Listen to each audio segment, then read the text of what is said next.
Hello friends, शुरू करते हैं। एक सच्ची घटना जिसे सुनकर कांप उठेंगे आप। भूतों का अस्तित्व। भूत प्रेत साया डायन आदि पर आप चाहे विश्वास करते हो या नहीं हो, लेकिन उनके अस्तित्व को आप पूरी तरह नाकार भी नहीं सकते हैं। यह एक ऐसा विषय है जिस पर काफी बातचीत होती है, लेकिन इसका सच केवल वही जानता है जो इसे महसूस करता है। भारत की हॉन्टेड जगहें। भारत में ऐसे कई स्थान हैं जो हॉन्टेड हैं। लेकिन कई ऐसे लोग भी हैं जो भूत के होने या उन्हें देखने का दाव करते हैं।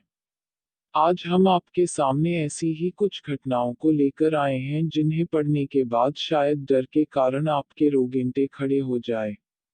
रोहन की नींद रात को 3 बजे ही क्यों खुलती है?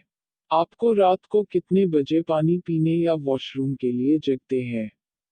क्या आप हमेशा एक निश्चित समय पर ही जागते हैं? क्या यह समय रात 2 से 3 बजे का होता है? अगर हाँ तो सावधान। कहीं कोई प्रेत आत्मा आपको रात को सोते हुए तो नहीं देखती जिसके लगातार देखने के कारण आपकी नींद टूट जाती है। रोहन प्रतिदिन रात को 2 बजे ही पानी पीने के लिए उठता था। हद तो तब हो गई जब सोने से पहले अच्छी तरह पानी पीने के बाद भी उसे रात को ठीक उसी समय ही प्यास लगने लगी। दिन बीतते गए लेकिन हालात नहीं बदले। पहले तो लगा कि शायद उसका शरीर रात को उसी समय पर जगने का आदी हो गया, लेकिन एक रात उसके साथ ऐसा हुआ जिसने उसकी सारी धारणाएं बदल दी।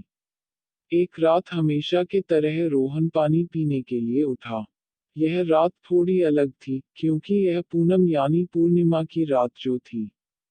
पानी पीने के बाद जैसे ही रोहन ने फ्रिज बंद किया उसके होश उड़ गए। उसके पीछे लगे शीशे में उसे फ्रिज के बगल में एक छोटे बच्चे का साया खड़ा दिखाई दिया।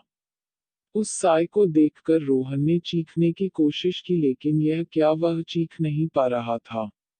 वह केवल अपने हाथ पांव चला पा रहा था और उस बच्चे का साया उसके करीब आ रहा था। जैसे जैसे उस बच्चे का साया करीब आ रहा था, रोहन ने हाथ पांव को तेज तेज पटकना शुरू कर दिया, जिसकी आवाज सुनकर रोहन की मां आ गई और उसे जगाया। रोहन ने होश में आते ही सारी घटना मां को बताई। घर के अन्य सदस्य भी आ गए। रोहन के भैया ने कहा कि यह स्लीप पैरालिसिस यानी नींद के कारण हुआ था। सुबह आस पड़ोस वालों ने बताया कि दरअसल इस मकान में पहले एक किराएदार रहते थे जिनका बच्चा फ्रिज से पानी निकालते समय करंट लगने के कारण मर गया था। यह सुनकर रोहन की मां ने उसी शाम हवन कराया। कई पैरानॉर्मल विशेषज्ञ मानते हैं कि रात के समय एक निश्चित समय नींद टूटने का संबंध प्रेत आत्माओं और मनोविज्ञान से होता है। रोहन की नींद रात को 3 बजे ही क्यों खुलती है? जब कोई लगातार हमारी इच्छा के विरुद्ध हमें देखता है तो हमारे मस्तिष्क की कुछ तरंगे उसकी ओर आकर्षित होती हैं और हमारा ध्यान भी उसकी तरह चला जाता है। रात को सोते समय भी ऐसा ही होता है, जब दिमाग तो सोना चाहता है लेकिन किसी की नज़र के कारण वह नींद पर सही से केंद्रित नहीं रह पाता, नतीजा हमें जागना पड़ता है ना डरावना? Subscribe to the channel. Don't forget to hit the bell.